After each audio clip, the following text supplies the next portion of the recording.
정말 하나님이 계시기는 한 건가? 라는 의심까지 들기도 한다는 것입니다.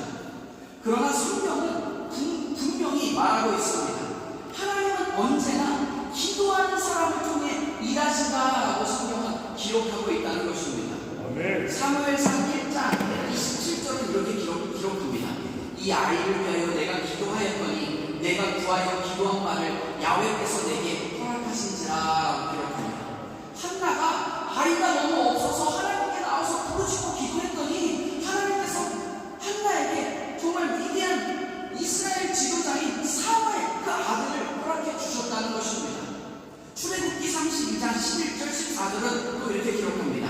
모세가 그의 하나님 야훼께 구하여 이르되 야훼여 어찌하여 그 큰 권능과 강한 손으로 애굽 땅에서 인도하여 내신 주의 백성에게 진노하시나이까 야훼께서 뜻을 돌이키사 말씀하신 화를 그 백성에게 내리지 아니하시니라 기록합니다. 이스라엘 백성들이 금송아지 만들어서 그 우상에게 막 절하고 그러니까 하나님이 노하셔서 그들을 벌한다 그러셨는데 모세가 그 백성들을 위해서 기도했더니 하나님께서 그 마음을 돌이키시사 그 화를 백성들에게 내리지 아니하셨다는 것입니다. 하나님께서 기도에 응답해 주시고 또한 기도하는 사람을 통해서 하나님께서 일하시고 역사하신다는 것을 말씀드리려면 밤을 새고 모자랄 것입니다. 하지만 분명한 사실 한 가지는 하나님은 기도의 사람을 통해서 일하신다는 것입니다. 그럼 나는 정말로 눈물로 기도하고 있는데 왜 내 기도는 안 들어주실까? 라는 의문이 들게 됩니다. 제가 결론부터 오늘 말씀을 드리고 설교를 하도록 하겠습니다. 여러분, 하나님은 지금도 일하고 계십니다. 하나님이 침묵하시고 내 기도를 안 들어주고 있는 게 아니라 하나님은 지금도 역사하시고 모든 일들을 준비하고 계신다는 것입니다. 그게 우리 눈에 보이지 않기 때문에 하나님이 응답하지 않는 것 같고 하나님이 아무것도 안 하는 것처럼 느껴질 뿐이지 실제로는 하나님은 일하고 계신다는 것입니다. 그래서 첫째로 우리가 살펴봐야 할 것은 하나님의 침묵은 부재가 아니라 준비라는 것입니다. 따라해보겠습니다. 하나님의 침묵은 부재가 아니라 준비입니다. 오늘 본문을 보면 사실 우리는 이제 한 절을 읽었지만 그 마가복음 5장의 전체적인 내용은 회당장 야이로라는 사람이 등장합니다. 회당장 야이로. 이 사람에 대한 이야기를 쭉 풀고 있는데 회당장이라는 것은 뭐냐? 그때 당시에 그 마을에 이제 그 이스라엘 백성들이 하나님을 이렇게 제사 드리고 거기서 이제 하나님의 말씀을 공부했던 회당이 있습니다. 회당. 지금은 이제 교회에서 그런 기능을 다 감당하지만 그때는 회당이라는 곳이 있었어요. 회당. 그래서 그 회당을 관리하고 예배 순서를 조정하고 율법을 읽는 사람을 세우는 그런 지역 종교 지도자급 사람이었습니다. 사회적으로는 그런 사람들은 대단히 존경을 받는 사람이었고 책임도 굉장히 중요하게 생각했던 그런 사람입니다. 그런데 오늘 본문을 보니까 그가 예수님께 나와 엎드려 간청했다라고 기록합니다. 마가복음 5장 22절 23절입니다. 회당장 중에 하나인 야이로라 하는 이가 와서 예수를 보고 발 아래 엎드려 간곡히 구하여 이르되 내 어린 딸이 죽게 되었사오니 오셔서 그 위에 손을 얹으사 그로 구원을 받아 살게 하소서 하거늘 기록됩니다. 아니 그때 당시 이런 종교 지도자들은 굉장히 자부심이 컸어요. 이스라엘 백성들도 얼마나 그 선민사상으로 자부심이 컸습니까? 그런데 이 지역사회 그 종교 지도자급 되는 사람이 많은 사람들 보는 앞에서 예수님께 나와서 엎드려서 간청했다라고 성경은 기록한다는 것입니다. 그만큼 상황이 절박했다는 것입니다. 그런데 왜 이렇게까지 한 것이냐? 그 이유는 자신의 12살 된 딸이 있었는데 그 딸이 죽게 생겼다는 것입니다. 그래서 당시 많은 병자를 고치셨던 그 예수님에 대한 이 얘기를 듣고서는 이 야이로라는 사람이 회당장 그 자기 체면 고수하고 예수님께 막 엎드려서 간청하고 있는 것입니다. 그 간청을 보시고 예수님께서 긍휼히 여기셔서 그래 너네 집으로 가자라고 하십니다. 그래서 야이로가 예수님을 모시고 집으로 향했습니다. 그때까지만 해도 야이로는 이제 됐다. 이 수많은 병자를 고치셨던 예수님이 우리 집으로 오시니까 이제 내 딸은 고침을 받겠다라고 생각했을 것입니다. 그런데 바로 그때 예상치 못한 일이 벌어집니다. 그건 바로 우리가 너무나 잘 알고 있는 12년 된 혈루병 난 여인이 갑자기 어디서 나타나가지고 예수님이 뒤에서 예수님 옷자락을 잡아 당깁니다. 그러니까 예수님이 갑자기 가던 길을 다 멈추셔 이렇게 얘기해주죠. 누가 내 몸에 손을 대었는가? 크게 물어보셔요. 그랬는데 그때 갑자기 나서서 대답을 한 사람이 누구냐? 베드로였어요. 우리 저 베드로 성님 참 언제든지 성경을 보면 이 베드로가 꼭 나타나. 예수님을 뭐 질문하거나 아니면 예수님이 뭐 한다고 했을 때 이 베드로 형님은 맨날 앞장서가지고 막 자기가 문제를 해결하고 막 나섭니다. 여기서도 예수님이 누가 내 몸에 손을 대었냐? 멈춰서 가지고 물어보시니까 베드로가 이렇게 답했다라고 성경은 기록합니다. 누가복음 8장 45절입니다. 예수께서 이르시되 내게 손댄 자가 누구냐 하시니 다 아니라 할 때에 베드로가 이르되 주여 우리가 밀려들어 미나이다 라고 답했습니다. 성경에 보면 베드로가 나서가지고 주여 우리가 밀려들어 미나이다 답했다고 성경은 기록합니다. 그런데 이거는 이 성경이 너무 고상해서 그냥 이렇게 베드로가 대답했다라고 얘기한 거예요. 여러분 생각해보세요. 베드로의 직업이 무엇입니까? 베드로의 직업. 베드로는 평생 어부였어요. 고기 잡는 사람이었습니다. 근데 여러분 그 어업이 얼마나 이게 고된 노동인지 아십니까? 이 웬만한 이 건축하는 그 막노동보다 더 고된 게 이 어업이라면 그 밤낮이 바뀌어서 밤에서 그냥 밤새 그 고기를 잡고 그냥 막 끌어당기고 얼마나 고된 일이고 그리고 막 풍랑도 치고 얼마나 위험한 그런 일입니까? 그래서 이 어부들은 다 굉장히 거칠어요. 굉장히 거치고 그 어부도 생김새가 벌써 그냥 막 얼굴도 새까맣고 피부가 새까맣게 땄습니다. 하고 그냥 이분들 그냥 뭐 말하는 것이 그냥 엄청 거칠어요. 막노동 하시는 분들도 만나보면 말이 그냥 막 엄청 거친데 이 어부들은 그냥 더 거칠어요. 그래서 너무 힘들고 고되니까 뭐 술도 많이 마시고 막 엄청 거칩니다. 적어도 제가 만난 어부들은 그랬습니다. 제가 본 어부들은 다 그냥 막 생김새도 막 새까맣고 그냥 너무너무 거치시더라고요. 그러니까 이 평생 어업을 했던 이 베드로 성님이 이렇게 고상하게 말했을 리가 없어요. 제가 아무리 생각해도 그러더라고요. 왜 이 베드로가 어떻게 말했을 거냐? 이 성경이니까 고상하게 얘기한 거고 이 유발하는 사람이 원래 이 베드로를 굉장히 좋아했어요. 그러니까 이 베드로를 미화해서 해줬는데 절대 이렇게 말했을 거라고 생각하지 않습니다. 베드로 그냥 벌써 생긴 게 새까매가지고 그냥 콩상하게 생겼어요. 콩상하게 생겨가지고 예수님 그냥 멈춰서 물어보시니까 선생님 지금 이렇게 사람들 많은 거 안 보이십니까? 지금 여기 사람들 미는데 여기 갑자기 멈춰서가지고 그 사람 뭐 예수님 만진 사람 누구냐고 잡아보라고 그러시면 저 진짜 예수님 안 보시면 제가 많은 사람들 밀려드는데 내가 예수님을 이렇게 보기가 되는데 해드리냐고 아침부터 내가 얼마나 힘들었는데 저 예수님 좀 못해보겠습니다. 이렇게 비싸게 얘기했을 것 같습니다. 이렇게 자기가 어필했을 텐데 그럼에도 불구하고 예수님은 아니다 그러십니다. 베드로가 이렇게 예수님 이렇게 많은 사람들이 모여드는데 나를 만진 사람을 데려오라니 그게 무슨 말입니까? 이렇게 얘기하는데 아니랍니다. 예수님 아니다. 나를 만진 사람이 있다. 데려와라 그러셨다는 것입니다.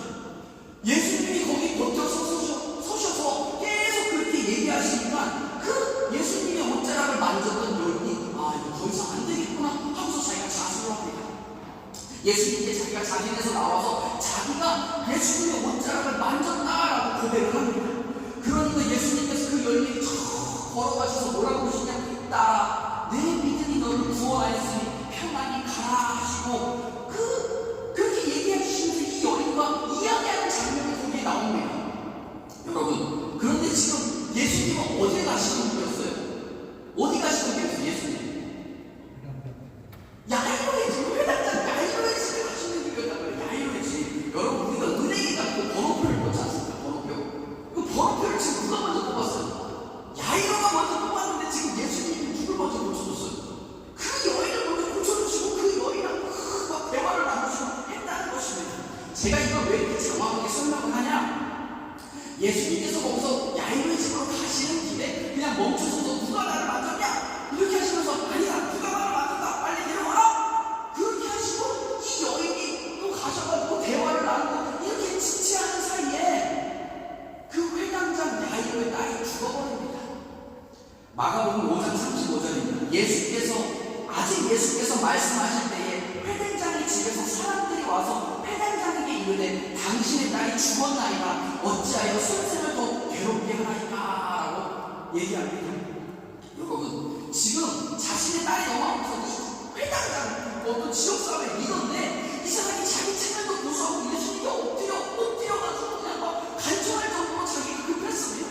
급해가지고 예수님을 모셔서 자기 집으로 가는데 예수님이 이렇게 막 누가 나를 만났냐고 시간을 지체하시니까 야이로의 그 마음이 어땠겠습니까?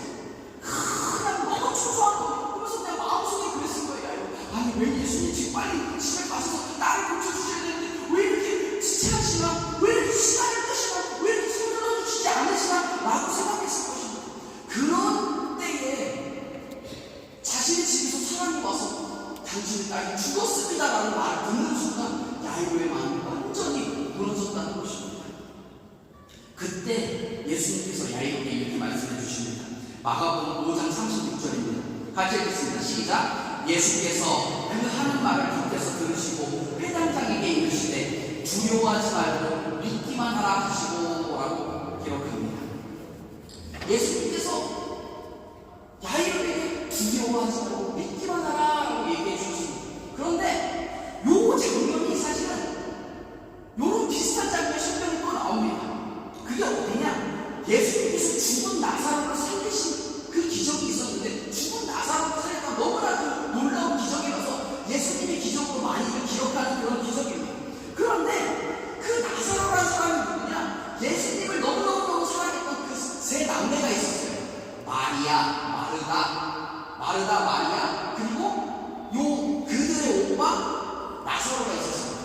이 예수님을 너무너무 사랑하는 남매인데 이 나사로가 막 너무너무 아픈 거예요. 아프니까 이 마리아와 마르다가 막 부랴부랴 사람을 보내가지고 예수님을 좀 모셔오게 하라고 한 거예요.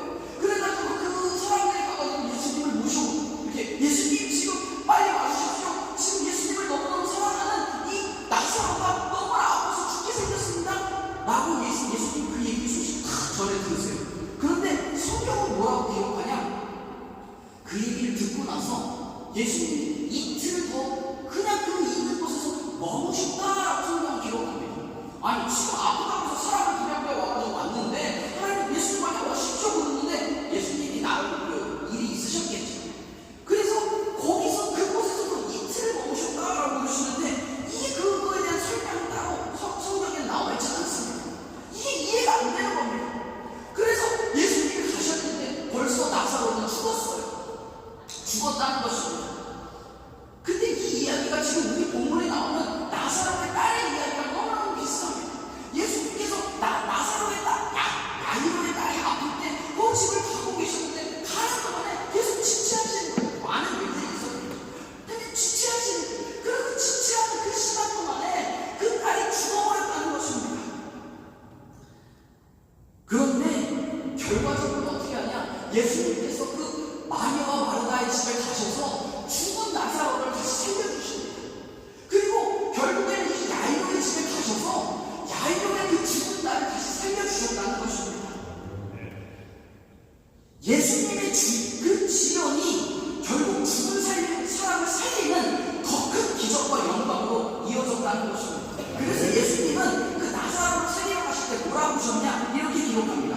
요한복음 11장 4절입니다. 예수께서 들으시고 이르시되 이 병은 죽을 병이 아니라 하나님의 영광을 위하며 하나님의 아들이 이로 말미암아 영광을 받게 하려 함이라 하시노라. 하나님 이거 걱정하지 마라 그러시면서 이 일은 하나님의 영광을 위함이다. 하나님의 아들이 영광을 받게 하려 하신다 라고 예수님께서 얘기하셨다는 것입니다. 하나님께서 예수님의 그 지연을 통해서 더 큰 일을 준비하고 계셨고 더 큰 영광을 드러내셨다는 것입니다. 또한 그 기다림을 통해 마리아와 마르다 그리고 이 야이로의 믿음이 더 성숙해지고 단련되어졌다는 것입니다. 여러분, 하나님께서 꿈을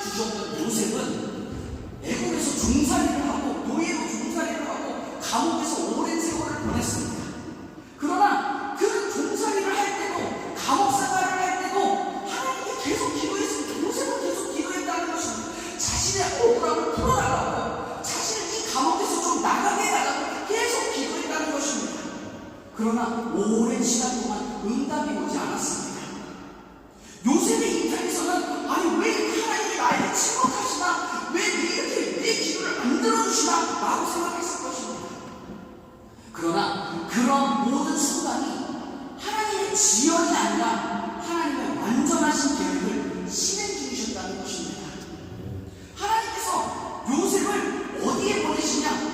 이집트의 고위 간직이었던 보디발의 집으로 보내십니다.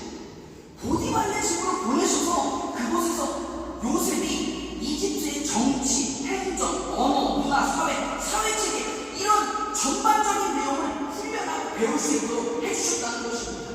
그리고 감옥에 가서도 하나님은 요셉의 믿음을 더 연단시키시고 그동안 하나님의 완벽한 계획을 이루시기 위해서 하나님이 뭘 준비하셨냐? 바로의 꿈을 준비하셨습니다. 여러분, 이 꿈도 아무 때나 이렇게 다 되는 게 아니고 그 하나님의 때가 있었던 것입니다. 근데 이때가 바로의 꿈을 준비하신 이때가 언제냐? 그때 당시 이집트는 너무나 막강한 나라였기 때문에, 최강대국이었기 때문에 바로의 힘은 거의 신과 같은 신적인 존재였습니다. 그런데 그 신권 같은 그 왕권이 약화되고 있어요. 정치적으로 굉장히 약화되고 있는 그런 시기였다는 것입니다. 그리고 경제적으로는 그 나일강 때문에 이 이집트 모든 사람들이 너무나 풍요로운 삶을 계속 지속해서 살아가니까 그 어느 누구도 이집트에서는 뭐 곡식을 아끼거나 뭐 절약하고 이런 생각을 아무도 할 수가 없는 그런 때였다는 것입니다. 이 정확한 때에 하나님께서는 바로 왕에게 그 꿈을 준비시켜 주셨습니다. 꿈을 준비시켜서 그 바로 왕의 꿈을 통해서 요셉을 구원해 주시고 또한 그거를 통해서 온 이스라엘을 구원해 주셨다는 것입니다. 하나님께서는 일하시지 않는 것이 아니라 침묵 가운데서 하나님의 그 완전하신 계획을 위해서 준비하고 계셨다는 것입니다. 바로 요셉이 감옥에서 노예 생활하면서 계속 기도할 때에 하나님께서는 그 완벽한 완전한 타임에 바로의 꿈을 준비시켜 주셨습니다. 하나님께서는 여전히 일하고 계신다는 것입니다. 더 큰 뜻, 더 큰 영광을 위해 준비하고 계시는 것입니다. 여러분, 하나님께서 이스라엘 백성들을 애국에서 탈출시키실 때도 앞에는 홍해 바다가 가로막고 있습니다. 뒤에는 애국의 말병거를 탄 그 군대들이 막 이 이스라엘 백성들을 잡으려고 막 잡아서 다시 노예로 끌고 가려고 막 추격하고 있습니다. 진퇴양난, 앞으로도 뒤로 갈 수 없는 정말 이렇게 막강 막힌 순간에 모세가 홍해바다를 향해 쫙 손을 내미니까 홍해바다가 쫙 갈라져서 이스라엘 백성들이 그 애국을 탈출할 수 있었다라고 성경을 기록해서 사람들은 그렇게만 생각합니다. 모세가 쫙 손을 펼쳤더니 그냥 홍해바다가 쫙 갈라져서 이스라엘 백성들이 그 길을 건너서 탈출했다라고만 생각하는데 성경을 자세히 보면 그게 아니라는 것입니다. 그 일이 있기 위해서 하나님께서 미리 손을 쓰셨고 하나님께서 준비하신 일이 있었다라고 성경은 기록합니다. 출애굽기 14장 21절입니다. 같이 읽겠습니다. 출애굽기 14장 21절 시작. 모세가 바다 위로 손을 내밀매 야훼께서 큰 동풍이 밤새도록 바닷물을 물러가게 하시니 바닷물이 갈라져 바다가 마른 땅이 된지라 기록합니다. 여러분, 그 진퇴양난의 순간에서 그냥 모세가 그냥 손에 무슨 능력이 있고 그냥 바다가 쫙 갈라져 그것처럼 보였는데 사실은 그게 아니라 밤새도록 하나님께서 강한 바람을 부르셔서 그 물을 밀고 주셨다는 것입니다. 그렇게 밀었다고 성경은 기록하고 있는 것입니다. 그리고 그 이스라엘 백성들이 진퇴양난의 순간에 딱 됐을 때 모세가 손을 들고서 쫙 펼치니까 딱 그 타이밍에 많은 땅이 보이게 딱 바다가 갈라진 것입니다. 여러분, 많은 크리스천들이 그렇게 생각해요. 이 바다가 수심이 이런데 그냥 모세가 손을 뻗으니까 이게 막 갈라졌다는 그게 아니라는 것입니다. 성경에 분명 뭐라고 하냐, 하나님께서 밤새 강한 바람을 부셔서 물을 밀어주셨다라고 기록한다는 것입니다. 하나님께서 우리의 기도를 통해 역사하시며 하나님의 침묵은 하나님의 무관심이 아니라 부재가 아니라 하나님의 준비하신다는 것입니다. 우리가 기도할 때 하나님이 안 계시고 하나님이 안 들으시는 게 아니라 하나님이 일하고 계시고 준비하고 계신다는 것입니다. 아멘. 둘째로 살펴볼 것은 예수님을 삶에 초청하라. 따라해보세요. 예수님을 삶에 초청하라. 여러분, 오늘 본문에서 결국 야이로는 지금 다 벌써 죽은 그 딸이 다시 살아나는 예수님의 그 놀라운 기적을 경험했다는 것입니다. 여러분, 이 야이로는 사회적으로 굉장히 존경받는 사람이었습니다. 회장으로서 사회적 위치와 교육 수준, 일정한 재정적 여유가 있던 사람이었습니다. 그러니까 이 사람들 자기 딸이 그렇게 아픈데 어떤 약이든 안 써봤으며 어떤 의사든 안 만나봤으며 자기가 할 수 있는 것을 다 해봤다는 것입니다. 다 해보고 나서도 딸이 낫지를 않으니까 자기의 그 책을 다 고수하고서라도 예수님께 나와서 엎드려 간주했다는 것입니다. 그런데 이게 신의 한 수였습니다. 이게 신의 한 수였습니다. 결국 모든 방법을 다 써봤지만 안 되었을 때 야이로는 어떻게 마음먹냐? 예수님을 이 집에 초대해야겠다라고 마음먹었다는 것입니다. 그것으로 말미암아 결국 죽은 딸이 생명으로 바뀌게 되는 기적을 체험했다는 것입니다. 여러분, 예수님께서 첫 번째 행하신 기적이 뭔지 아십니까? 첫 번째 행하신 기적이 무엇입니까? 마리수로 성도 여러분, 맞습니다. 가나의 혼인잔치에 물이 변하여 포도주가 되게 하신 그 기적입니다. 결혼식에 많은 사람들이 왔는데 당시 중동에는 물이 귀하기 때문에 주된 음료가 포도주였습니다. 그래서 많은 음식과 그 포도주, 그 결혼식에 온 손님들을 다 대접했는데 그 결혼식에 포도주가 떨어졌다는 것입니다. 그래서 그 손님이 포도주가 더 없냐고 다 달라고 하면서 그 결혼식의 그 기쁨과 흥이 이제 다 깨져가고 이제 막 결혼하는 커플이 손님 대접도 다 소홀히 했다고 그런 오명을 남길 수 있는 심각한 문제에 봉착했다는 것입니다. 뭐 지금 생각으로는 빨리 어디 가서 사오면 되는 거 아니냐 라고 생각할 수 있는데 당시 가나라는 것은 시골의 한 마을입니다. 시골이었고 그리고 대부분 시골이었기 때문에 포도주를 집에서 직접 만들었습니다. 그리고 이때는 포도의 그 수확이 한참 지난 다음입니다. 어디서 도무지 구해올 수가 없는 그런 상황이었다는 것입니다. 정말로 아무 데서도 구해올 수가 없는데 포도주가 딱 떨어져 버렸으니까 정말로 그 손님들의 모든 흥을 깨버리는 그런 절체절명의 위기가 그들에게 찾아왔다는 것입니다. 그때 예수님께서 그 종들에게 이야기하시죠. 저 항아리에 물을 갖다 부어라. 그러니까 그 종들이 순종해서 물을 다 가서 부었습니다. 그리고 다 부었는데 갑자기 예수님이 또 자 이제 됐다. 이제 그걸 저 손님들에게 다시 갖다 줘라. 그렇게 얘기하시는 거예요. 그래서 그 종들이 왜 그걸 순종해서 다시 갖다 줬는데 그 결혼식에 온 손님들이 뭐라고 그러냐? 아니 보통 딴 데 잔치에 가면은 제일 좋은 포도주를 먼저 내오고 나중에는 점점 낮은 거를 내오는데 아니 이 집은 어떻게 이 좋은 포도주를 아직까지 갖춰놓냐? 그러면서 아주 난리가 납니다. 사람들이 너무너무 좋아하고 이 커플을 막 그냥 너무너무 칭찬합니다. 여러분, 지금 이게 무슨 사건이냐? 물이 최고의 포도주로 변하는 그런 기적을 이들이 체험했다는 것입니다. 물이 그냥 평범했던 물이 최고의 포도주로 변하는 그런 초자연적인 기적을 체험했다는 것입니다. 그런데 그게 어떻게 가능했냐? 바로 예수님께서 그곳에 있기 때문에 이게 가능했다는 것입니다. 애초에 이 결혼한 커플이 예수님과 제자들을 자기의 그 결혼식 파티에 초대한 것입니다. 결혼식에 초대했다는 것입니다. 예수님을 초청했기 때문에 예수님께서 그 자리에 있으셨던 것이고 그로 인해 이 커플이 기적을 경험하게 되었다는 것입니다. 여러분, 그렇기 때문에 우리의 상황 가운데 우리의 삶의 영역 가운데 예수님을 초청해야 하는 것입니다. 예수님이 우리 가운데 우리가 예수님을 초청할 때 예수님께서 우리의 삶 가운데 찾아와 주십니다. 그리고 예수님이 오시면 우리의 모든 문제가 해결되는 것입니다. 그래서 우리의 삶의 모든 영역 가운데 예수님을 초대하는 것입니다. 초청하는 것입니다. 주님, 우리 가정 가운데 오시옵소서. 우리 자녀들의 삶 가운데 오시옵소서. 오셔서 그들의 삶을 인도해 주시옵소서. 주님, 우리의 인간관계 가운데 주님을 초청합니다. 오시옵소서. 우리의 재정 문제 가운데, 우리의 건강의 문제 가운데 주님을 초청하는 것입니다. 우리가 주님을 초청할 때 주님께서는 우리 삶 가운데 찾아와 주시고 물이 변하여 최고의 포도주가 되게 하는 문제가 변하여 축복이 되게 해 주신다는 것입니다. 아멘. 지금이 변하여 생명이 되게 해 주십니다. 야이로도 모든 방법을 다 써보았지만 아무것도 통하지 않았던 그 절망의 순간에 예수님을 초청하기로 마음먹었다는 것입니다. 그리고 예수님을 자신의 집으로 초청했을 때 나이를 못 빼고 살아나는 기적을 수행했습니다. 삶의 모든 영역에 예수님을 초청하시기 바랍니다. 아멘. 그때 기적이 일어나는 것입니다. 아멘. 셋째로, 침묵은 임재의 증거다라는 것입니다. 따라해보세요. 침묵은 임재의 증거다.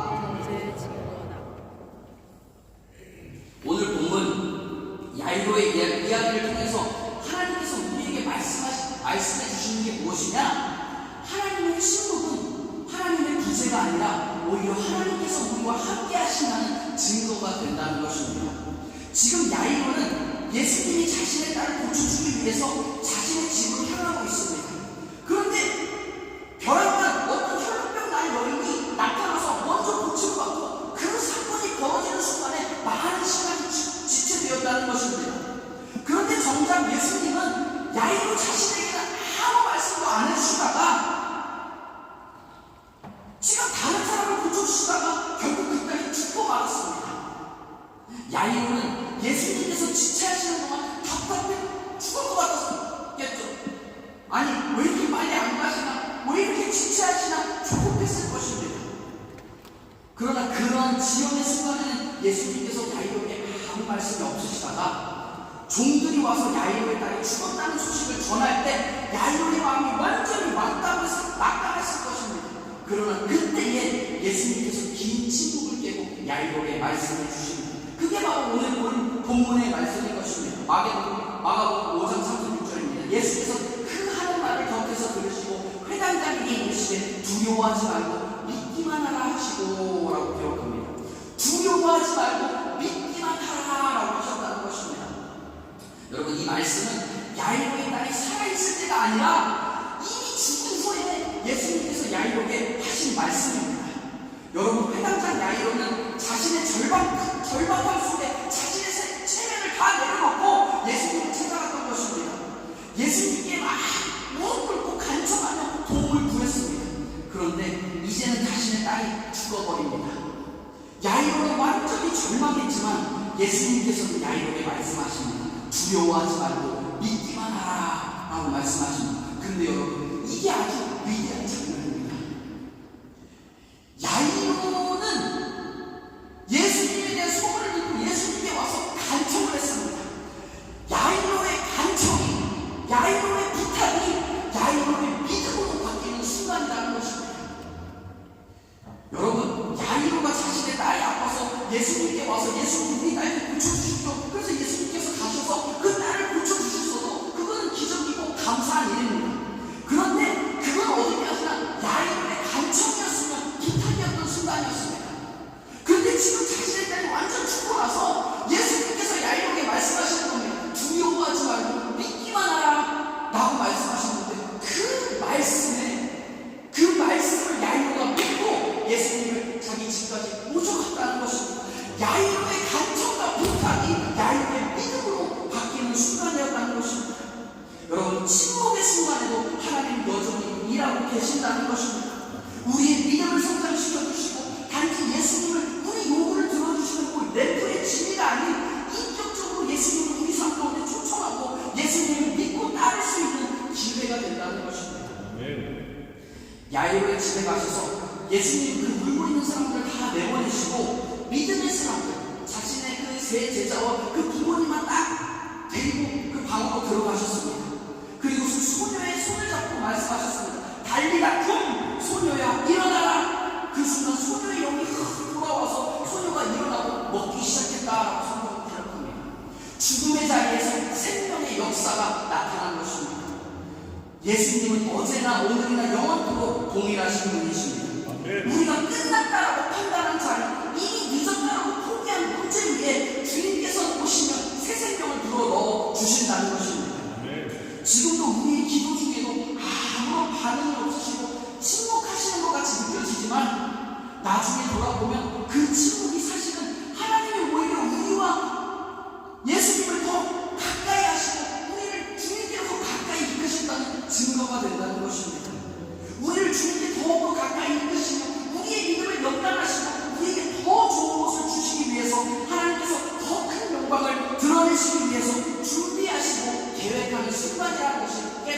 진다는 것입니다.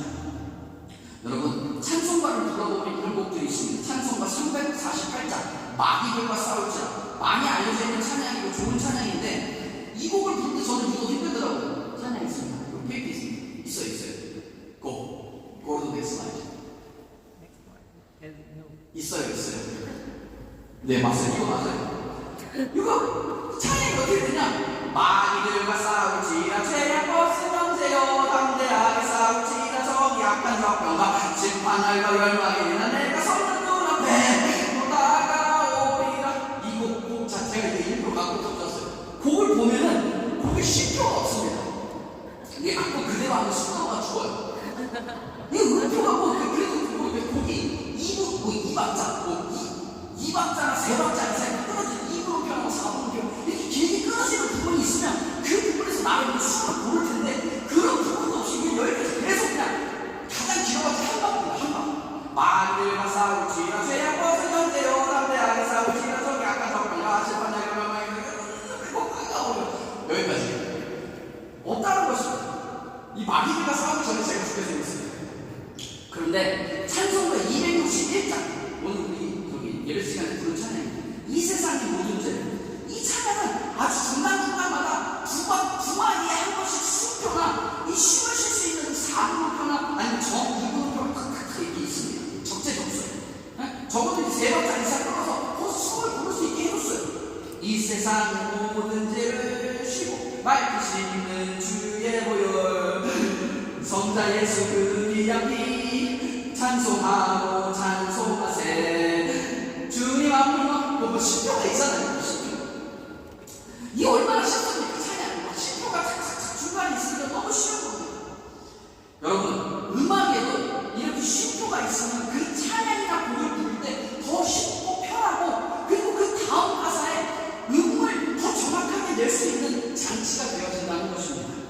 그런데 신표가 있는 부분에 아무 소리가 나지 않고 가사가 없다 할지라도 음악이 끝난 게 아니라는 것입니다.